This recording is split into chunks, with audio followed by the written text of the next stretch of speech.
오늘 열머나 비유인데, 열머나 비유보다도 여러분들에게 더 친숙한 것은 달란트 비유죠. 그래서 어떤 분들은 달란트하고 문화 이름만 다르지 실질적인 내용은 같다. 대부분 많은 성도님들이 이제 그렇게 생각들 하시는데 좀 차이가 있어요. 달란트 비유는 마태복음 25장이 있습니다. 마태복음 25장은 마태복음 24장, 25장이 종말론장입니다. 종말에 관한. 마태복음 25장은 종말에 대한 얘기예요. 종말에 대한 얘기. 우리 주님 다시 오실 때의 얘기입니다.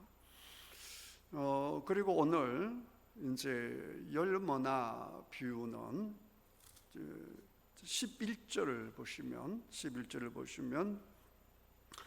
그들이 이 말씀을 듣고 있을 때에 그렇습니다. 이 말씀을 듣고 있을 때에 그럼 무슨 말씀을 듣고 있었는고 하니 앞에 보니까 예수님과 삭개오가 서로 만나는 사건이 기록되어 있죠.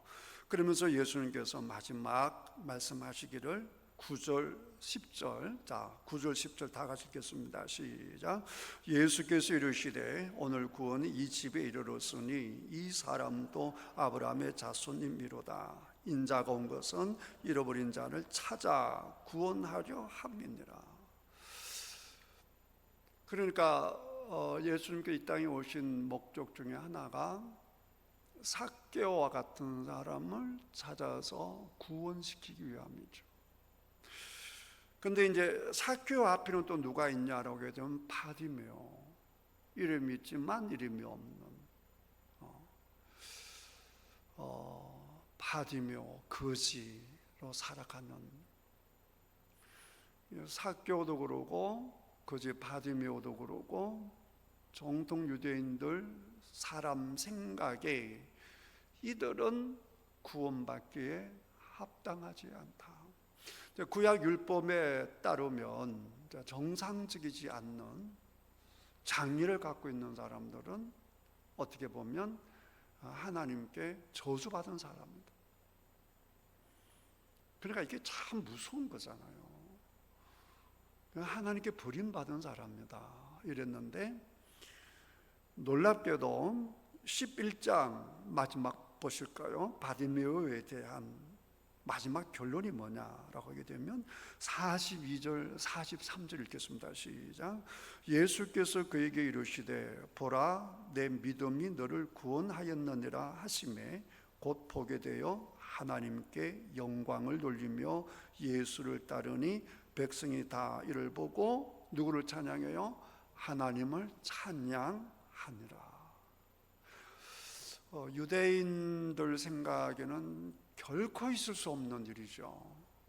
하나님 찬양하는 것은 유대인들, 하나님께 복을 받은 사람들, 이런 사람들이 하나님을 찬양하는 것이지, 그 거지가 저주받은 사람이 무슨 하나님을 찬양하겠느냐 이런 생각을 하고 있던 시절에 성경은 또 우리 주님은 오히려 바디메오를 칭송했을 뿐만 아니라 그 바디메오가 하나님께 영광을 돌렸다 이런 말씀이에요. 이런 맥락을 보셔야 됩니다. 또 그 앞에 보면 부자 관리에서 부자 관리는 바디메오하고 완전 반대죠. 천국 갈 사람이 있다면 부자 가는 같은 사람, 어릴 때부터 율법을 잘 지키고 하는 일마다 하나님께서 복을 주셔서 돈도 많고 명예도 있고 또 잘생기고 모든 것이 풍족한, 그래서 예수님께서 보시기에도 사랑스러운 이런 사람이 천국 백성 같은데 정작 이 사람은 예수님을 따르지 못했다라고 하는 거예요. 또 그 앞에 가보면 18장 15절 이하에는 어린 아이가 나옵니다. 어린 아이는 지금 대한민국은 워낙 아기가 귀하기 때문에 보배롭게 대접받지만 옛날에는 애들과 여자는 사람 취급하지 않았어요. 쓸모없는 시끄러운 성가신 존재, 그런 존재인데 오히려 어린아이 내게 오는 것을 용납하지 말라. 그 앞에 보면 바리새인과 세리를 얘기하면서 오히려 세리가 어렵다. 그 다음에 과부와 재판장 얘기하면 과부가 오히려 기동답받는, 이런 걸 쭉 이 맥락 가운데 있는 얘기가 오늘 열머나 비유다는 걸 아셔야 돼요. 그러면서 열머나 비유 출발을 어떻게 하는가? 다시 19장 11절에 예수님과 삭개오가 서로 얘기하고 있을 때에 비유를 들어 말씀하셨다. 그러니까 삭개오하고 이 대화를 더 예수님께서 깊이 심화 있게 만들어 나가는 거다, 그 말이죠. 그런데 그것을 비유로 말씀하셨다.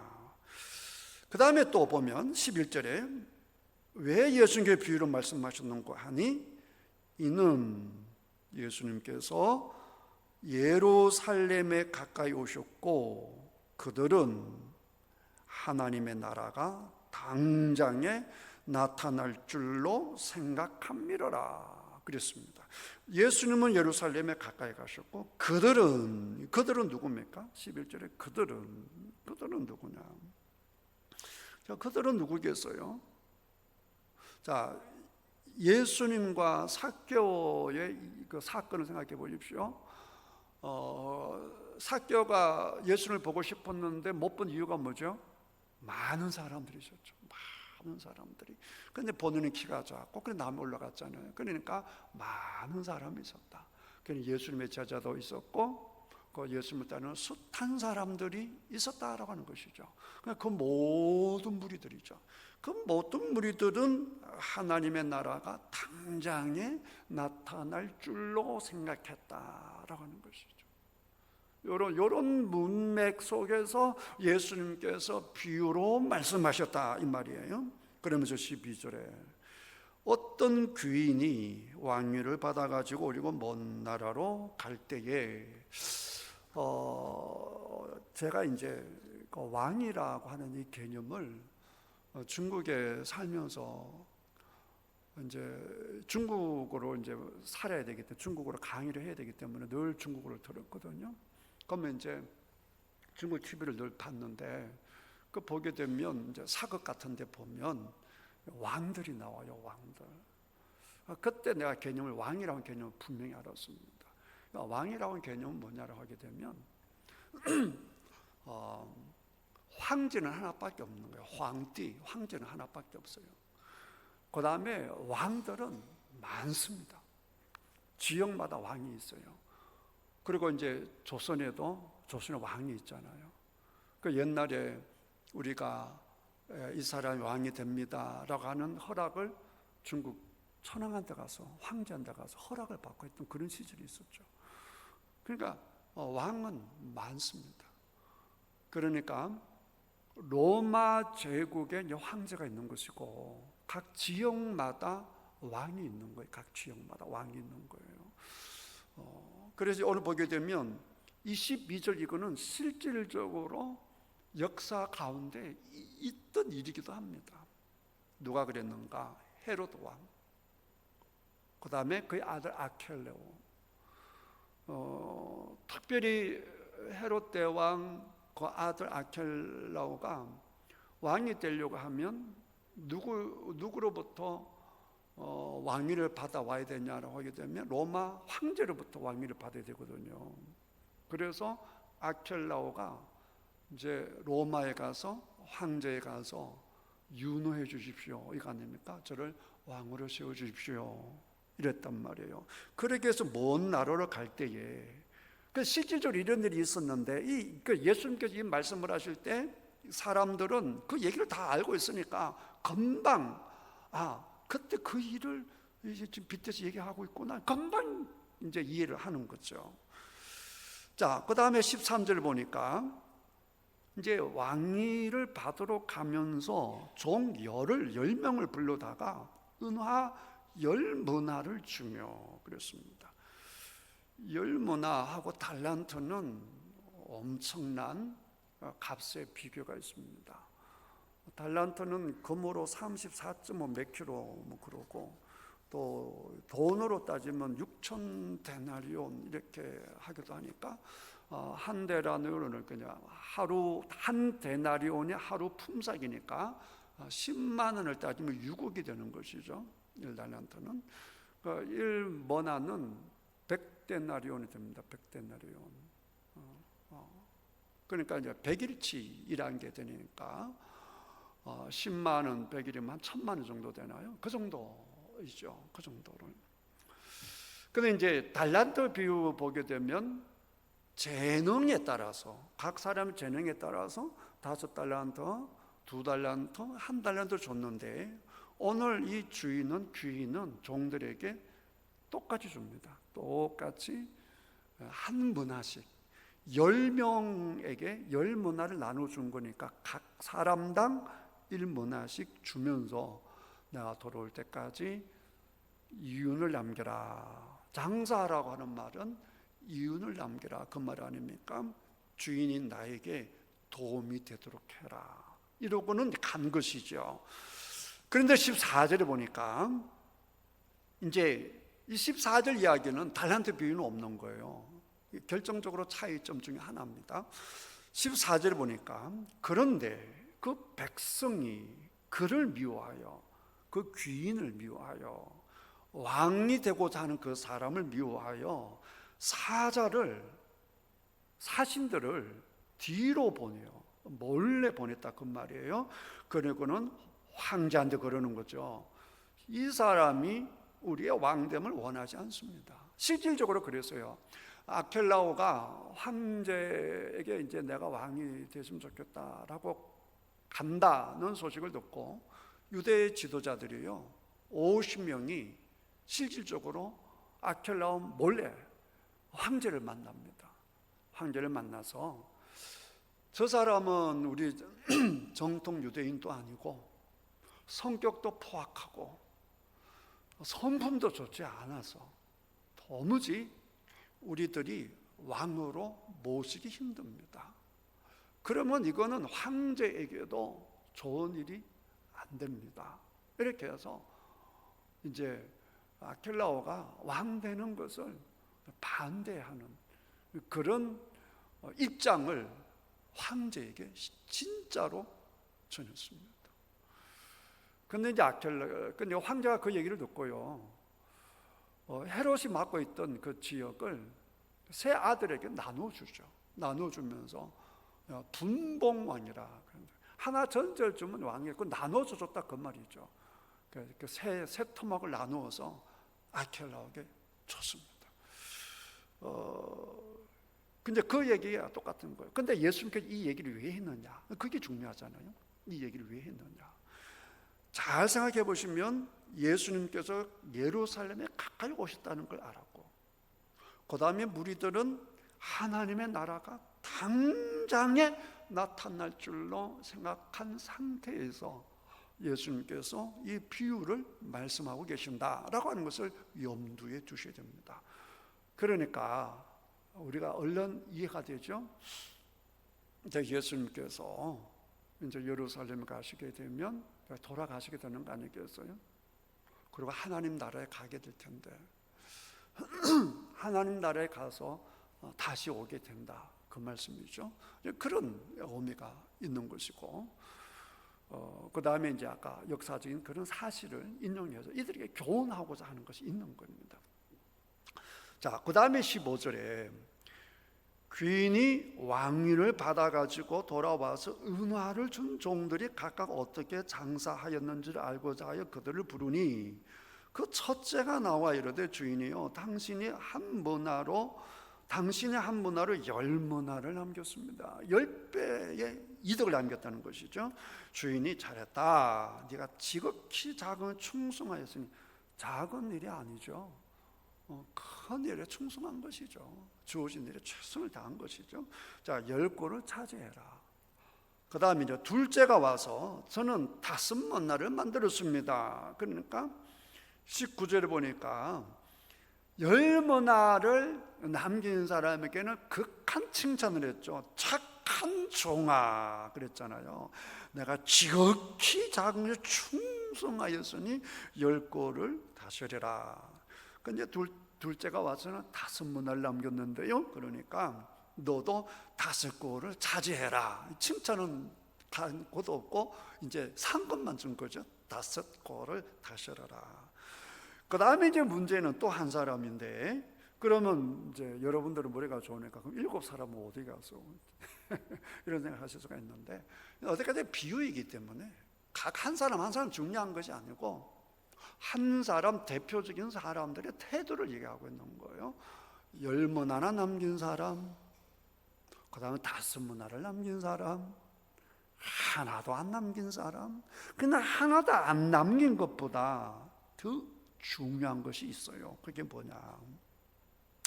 20절, 또 한 사람이 와서 이르되 주인이여 보소서 당신의 한 문화가 여기 있나이다. 내가 수군으로 사두었나이다. 유대인 탈무드에 보게 되면 돈을 보관하는 법이요, 땅속에 묻는 것이 수군으로 이렇게 보관하는 것보다 훨씬 정성이 있는 것으로 나와 있습니다. 그래서 땅 속에 묻은 것을 이런 거에 대한 것과 그 다음에 수건으로 싸서 이런 거에 대해서 책임이 달라요. 땅 속에 깊이 묻어놓고 이런 것에 대해서는 그나마 어느 정도 그 사람에 대해서 이해를 해주고 보상 정도로 좀 이렇게 그 사람을 위하지만, 수건으로 산 사람은 그냥 대충 돈을 보관했다, 이제 그렇게 보는 겁니다. 유대인 정통사회에서.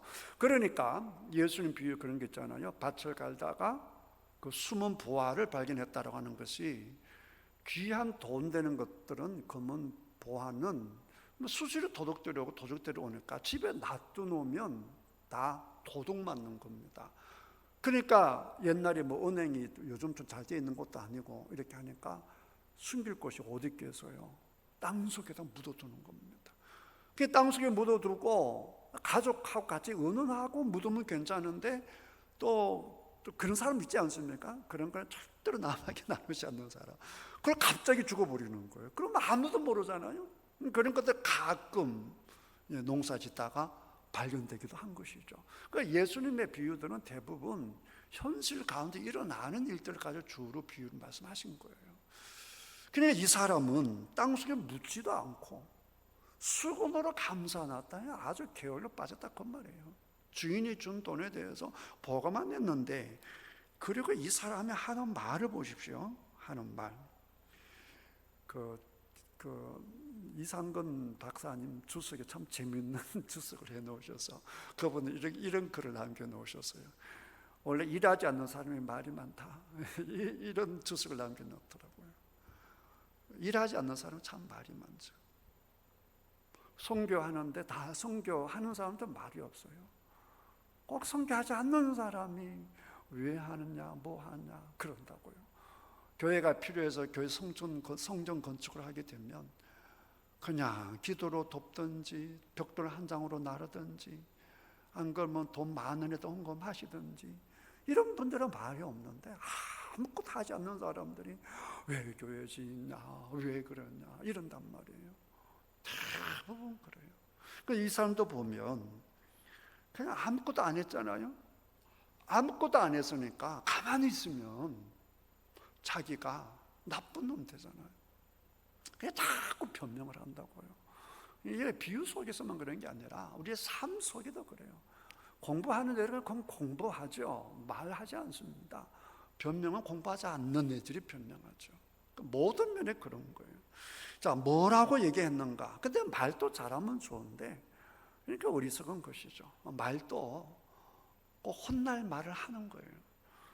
21절, 내가 왜 수군으로 사둔 줄 아십니까?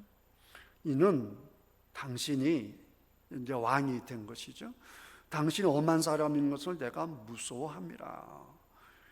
엄한 사람이다. 영어 성경에 보면 hard man 이렇게 나는데, hard 딱딱한 말이잖아요. 그 쉽게 말하면 strong man이거든요. 강력한 사람이다. 아주 딱딱하고 고집세고 완고하고 스트롱하고 강하고 하고 싶은 대로 하고 마치 깡패와 같은 그런 사람이기 때문에 당신은 두지 않는 것을 취하고 심지 않은 것을 거두냐이다. 그러니까 당신 힘이 있기 때문에 다 하고자 하는 걸 다 하잖아요. 그러니까 내가 이것만 갖고 있어도 당신은 뭐 없는 데서도 뭐 챙기는 사람이기 때문에 뭐 문제가 되겠습니까? 이런 것이죠. 그러니까 주인이 22절에 주인이 이르되 이 악한 종아 내가 내 말로 너를 심판하니 너 말로 너를 심판하니 너는 일도 안 했다 스스로 말을 했죠. 그건 돈을 잘 보관했을 뿐이다 그랬죠. 그리고 왕에 대해서 부정적인 얘기를 했죠. 그러니까 혼나지 않을 게 하나도 없는 것이죠. 네 말로만 해도 너를 충분히 심판할 수밖에 없다는 것입니다. 너는 내가 두지 않는 것을 취하고 심지 않은 것을 거둔 오만 사람인 줄 알았느냐? 그럼 어찌하여 내 돈을 은행에 맡기지 아니하였느냐? 그래서 내가 와서 그 이자와 함께 그 돈을 찾았으리라.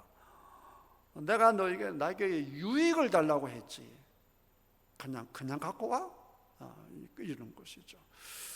자, 이러니까 보면 10명에게는 이제 각자 한 대로 칭찬하기도 하고 그다음 선물 주기도 하고 그다음 혼내주기도 했는데 혼내줬잖아요. 그리고 있는 거 뺏겼을 뿐이에요. 있는 거 한 번화까지 내놔라. 그리고는 10번화 있는 게 줬단 말이야. 근데 27절을 보시게 되면 또 다른 부류가 있어요. 10종 말고 10명의 종 말고 어떤 사람이 있는가? 그리고 내가 왕됨을 원하지 아니하던 저 원수들을 이리로 끌어다가 내 앞에서 죽이라. 그러니까 황제에게 사람이 50명 가서 우리 저 아켈라오는 우리에게 왕으로서 적합하지 않으니 왕으로 세우지 마십시오 라고 말했던 그와 같은 사람들이죠. 그러니까 이 귀인이 왕이 못 되도록 반대했던 사람, 이 사람에 대해서요 진짜로 아켈라오는 어떻게 했는가? 돌아왔어요. 8,000명을 죽입니다. 8,000명을 죽여버렸어요. 진짜 그랬어요. 이제 그 얘기를 다 아니까 예수님께 그 얘기를 한 겁니다. 왕이 되어 돌아와서 자기를 반대하고 황제에게까지 사람을 보낸 사람 냅두게서 죽이라 이렇게 얘기한 것이죠. 이게 이제 비유인데 이 비유를 왜 하시는가를 알아야 되는 거예요. 이거는 곧 하나님의 나라가 임할 것이다. 요걸 전제하에 한 거란 말이에요. 그러니까 무슨 얘기인고 하니 예수님께서 다시 오셔서 우리 각자에게 위임한 일을 한 사람들에게는 우리 하나님께서 칭찬을 할 것이고 상급을 줄 것이지만 분명히 우리 주님께서 일을 맡겼음에도 불구하고 일하지 않고 게으르고 입만 살아있는 사람들에 대해서는 우리 예수님께서 그들을 이렇게 칭찬할 수가 없다 그 말이잖아요. 질책할 수밖에 없다 그 말이죠. 그리고 예수님을 박해하고 교회를 박해했던 사람들은 전부 다 심판을 하신다 그 말입니다. 심판을 하신다. 그러니까 열문화하고 달란트하고 약간의 차이점이 있다고 한다면 달란트는 하나님께서 우리 각자에게 주신 재능대로 주어진 일에 최선을 다하는 사람들에게 우리 예수님께서 칭찬을 하는 것이 있고, 이 문화 비유에서 보게 되면 이 문화 비유에서는 이 달란트 비유가 조금 상황이 다른 게 있는데 그게 뭐냐라고 하게 되면 달란트 비유 같은 경우는 각자 재능을 가진 대로 일을 하면 되지만 지금 열문화 비유에서는 왕과 종 이외에 또 다른 사람이 있다는 것입니다. 그들이 누구예요? 왕을 반대하는 사람입니다. 이 왕을 반대하는 사람들이 그 왕의 말을 듣고 충성하는 사람들에 대해서 좋게 생각할까요? 아니면 반대를 할까요? 반대를 하겠죠.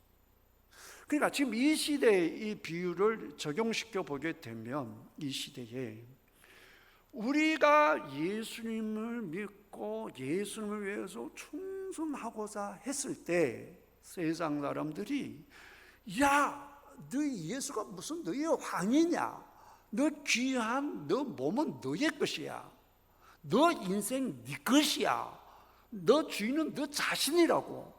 무슨 주인이 예수님이야. 그런 바보 같은 짓 하지 마.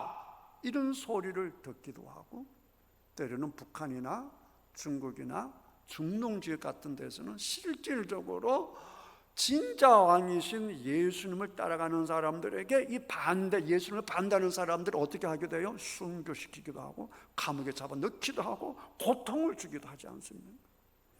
그럼에도 불구하고 왕께서 나에게 주신 이 문화를 가지고 최선을 다해서 노력하는 자들, 그들은 주님 다시 오시는 그날에 착하고 충성된 종이라라는 칭찬을 들을 것이고, 예수님과 더불어 왕노릇할 것이다 라고 하는 그 의미가 있는 것이죠.